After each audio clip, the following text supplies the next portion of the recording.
Burta bestiei. Oh, extaz! E partea mea preferată din festivalul zilelor portului Denville, rememorarea anuală a rechinilor. Să aruncăm o cheadă. O ochiadă?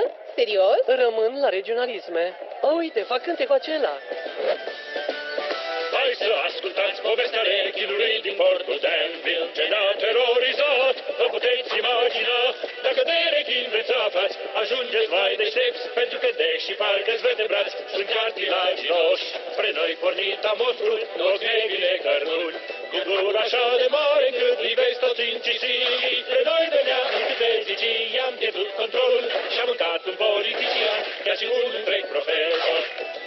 În golful Miller a prins, ziceam că vom muri. Nu mai văzuserăm așa ceva, iar de vencă nu era. Și ne-am pierdut din nou la coadă la vece stăteam. Iar femeile lovind în vale mare l-au gonit. Iar femeile lovind în vale mare l-au gonit.